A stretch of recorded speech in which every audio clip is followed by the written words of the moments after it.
Hello Pisces, thank you for joining me for your weekly forecast for week commencing the 27th of February. This week begins with the energy of the colossal solar eclipse in your sign still permeating around the heavens. This is going to be an awesome influence for the next 6 months for you. But it requires you to tune into what makes you different and individual, to take a bit more of a firmer grip on your life direction. If you do this, but also invest in your natural spirituality, sensitivity, creativity, then that is when the options are going to expand brilliantly. Of course, at the end of last week, Mercury, the planet of communication, also moved into your sign, helping you to move from thinking and analysing things and perhaps doing some research to moving into action mode. At the very start of this week, Mercury is combining with the south node of the moon. Of course, therefore, it's in opposition with the north node.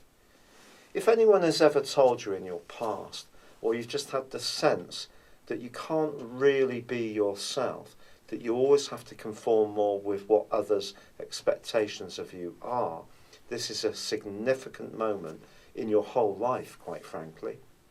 It's an opportunity to really move away from that and start actually projecting out to the world, your north node and your relationships, that you're going to be authentic and true to who you want to be now. So that an important point.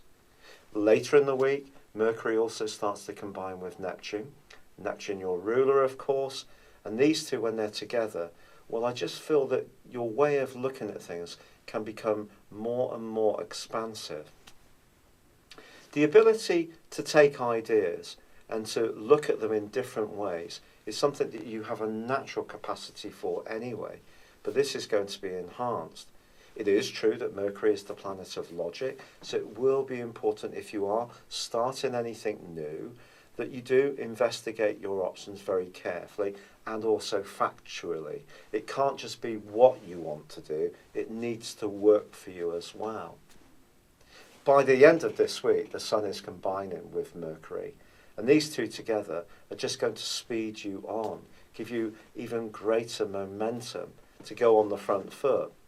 Any strand of your situation which is ongoing and means a lot to you can be injected with a greater sense of urgency.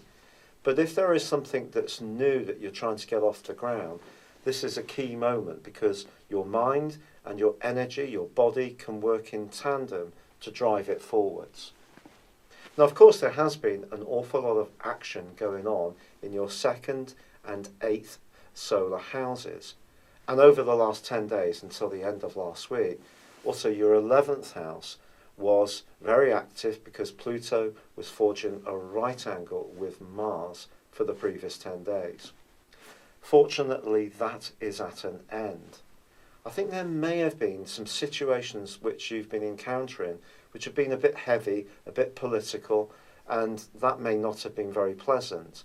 But now you can feel much freer. And the combination between Mars and Uranus, which started in the middle of last week, continues for the whole of this week, and they are reaching out to Jupiter. And this can see you being a bit impulsive, but also a bit more risk-taking in your approach to life. But if you're someone who's quite cautious, that can be a very good thing because it can embolden you. Now, I'm not suggesting that you should do anything that's totally reckless with your resources, or invest in dodgy schemes or get-rich-quick ideas. No, this is more about punching through some of your inner barriers or reservations. It could also be to do with intimacy, quite frankly. There could be a connection to someone who just enters your orbit in a very surprising way, and it could get very up close and personal very quickly. Venus, the planet of love, but also of money, has, of course, been in your 2nd solar house since the 4th of February. Now, she begins to track backwards from Sunday and will do so in this zone through to the 2nd of April before going back into your zodiac sign.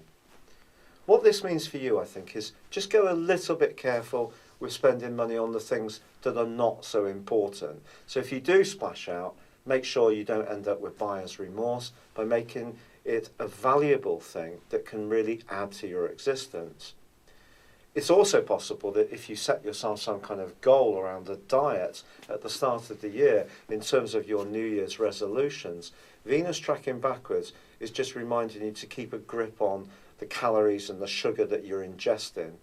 Venus in the second house can see us being a little less disciplined in this regard. So the retrograde is asking you to keep your system pure and eat as much natural and home-cooked food as possible and reduce the amount of sugar and processed foods that you might sometimes eat. However, there is that lovely combination between Mars and Uranus. This is a very random influence because Mars is in its home sign and Uranus in Aries is really do it now, think about it later. So with Jupiter across the heavens, there is a sense that something bigger and better is waiting for you. And when it comes to your creativity, your imagination, your ideas, what makes you you, that can all help to embolden you in ways that don't have to be financial. It's more about how you feel about yourself.